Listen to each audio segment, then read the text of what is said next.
नमस्कार दोस्तों, मैं doctor Ayush Jain, consultant laparoscopic and general surgeon. पिछले अंक में हमने देखा जिनके नेत्र कमलों के समान थे, ऐसे पुत्र का नाम रखा गया पद्म, जो इस संसार में राम के नाम से प्रसिद्ध हुए। और दूसरी तरफ जैसे रत्नों की भूमि से रत्न निकलते हैं, उसी प्रकार श्रेष्ठ गुणों वाली रानी सुमित्रा ने भी उत्तमोत्तम बालक को जन्म दिया। उस बालक के जन्म से शत्रुओं के नगर में आपत्ति की सूचना देने वाले हजारों उत्पात होने लगे। नील कमल के भीतरी भाग समान जिसकी आभा थी, जो कांति रूप जल में तैर रहा था और अनेक शुभ लक्षणों के सहित था, ऐसे पुत्र का नाम रखा गया लक्ष्मण।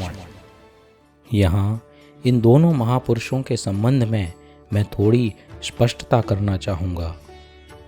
भगवान राम का जीव बलदेव पद का धारी था।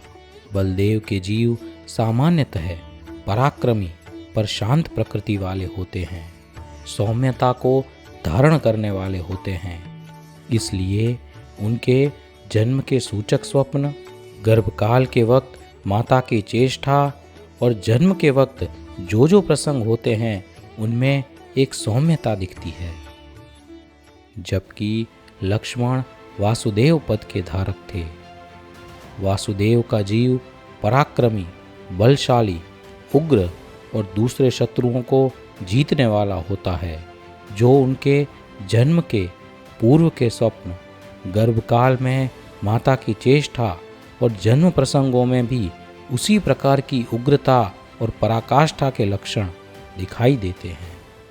और रावण जैसे प्रति वासुदेव पद के धारक जीवों में भी वासुदेव के समान ही होता है।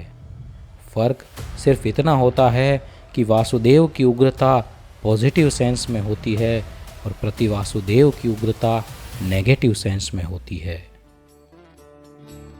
फिर भी यह तो सिर्फ उनकी प्रकृति का वर्णन है। यह सारे जीव उत्तम होते हैं, अपने आप को प्रकृति से भिन्न अनुभव करते हैं और उसी भव में या कुछ ही भवों में मोक्ष प्राप्त करने वाले होते हैं। दोनों बालकों का रूप अत्यंत मनोहर था।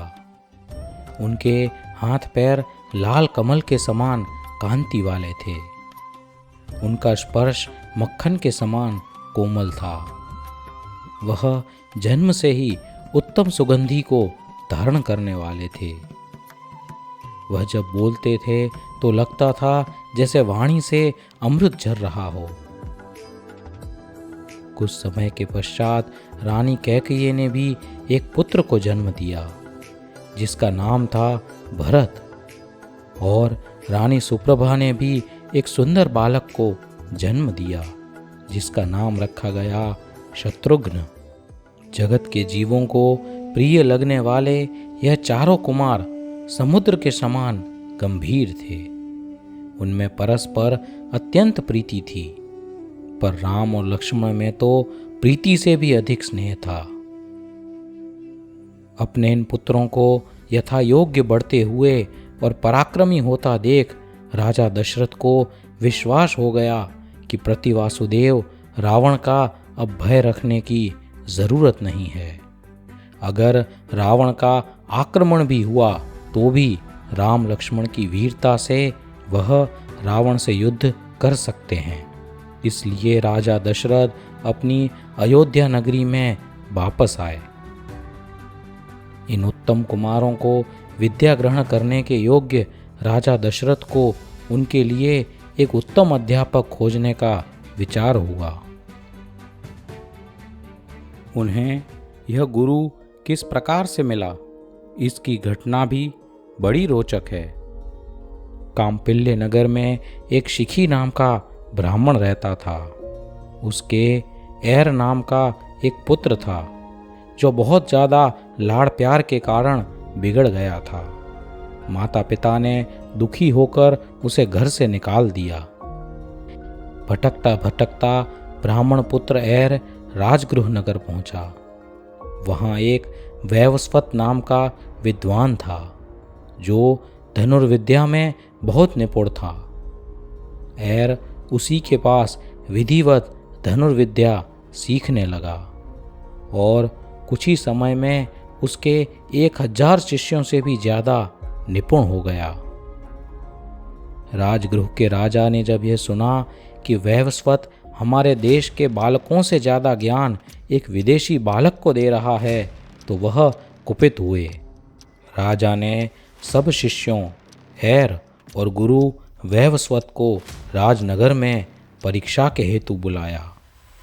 गुरु ने अपने शिष्य एर को बताया कि तू राजा के सामने मूर्खों की तरह प्रदर्शन करना। राजा ने सब शिष्यों से क्रमशः बाण छुड़वाए। सब ने ठीक ठाक प्रदर्शन किया और जब एर की बारी आई तो वह अपने गुरु की आज्ञा के अनुसार गलत तरीके से बाण चलाने लगा। राजा ने जान लिया कि लोग व्यर्थ ही इस मूर्ख को बढ़ा चढ़ाकर बता रहे थे और इस प्रकार गुरु को उन्होंने शिष्यों के साथ सम्मानपूर्वक विदा किया। एर गुरु की सम्मति से उसकी पुत्री के साथ विवाह करके रात्रि में वहाँ से भागकर राजा दशरथ की नगरी अयोध्या में आ गया। राजा दशरथ के राज्य दरबार में आकर एर ने अपना धनुर्कौशल्य दिखाया और उसके पराक्रम से आश्वस्त होकर राजा दशरथ ने अपने 4 पुत्र शिक्षा हेतु उसको सौंप दिए। एर का अपूर्व युद्ध कौशल धीरे धीरे 4 कुमारों में प्रतिबिंबित हो रहा था। 4 पुत्र भी उसी के समान पराक्रमी बने। इसके सिवाय अन्य विषयों के भी गुरु प्राप्त होने पर उनके अन्य ज्ञान भी सूर्य की तरह प्रकाशमान होने लगे। यह घटना सुनकर अगर ऐसा लगे कि माँ बाप के लाड़ प्यार से बिगड़ा हुआ एक लड़का जो गुरु की पुत्री को लेकर भाग गया, वह कैसे विद्या में इतना निपुण हो गया कि राम और लक्ष्मण जैसे महान व्यक्तियों का वह गुरु बन गया। किसी भी व्यक्ति के भूतकाल में कई गलतियां हो सकती हैं, चाहे तो वह व्यक्ति सुधर भी सकता है, ऐसा हम प्रायः देखते ही हैं। इसलिए इस घटना में कुछ भी असामान्य नहीं है। व्यक्ति चाहे तो पुरुषार्थ करके अपना जीवन बदल भी सकता है। ज्ञान तो जीव का स्वयं का ही होता है, गुरु तो उसे सिर्फ अनावरणित करते हैं। पुत्रों के नए विनय और उदार चेष्टाओं से जिनका हृदय हरा गया था, ऐसे राजा दशरथ पुत्रों के सर्व क्षेत्र संबंधी निपुणता देखकर परम संतोष को प्राप्त हुए। अब तक हम रघुवंश का इतिहास देख चुके हैं। राम, लक्ष्मण, भरत और शत्रुघ्न 4 भाइयों का जन्म और उनकी शिक्षा भी हम देख चुके हैं। अब हम राजा जनक की पुत्री माता सीता का जन्म का इतिहास देखेंगे।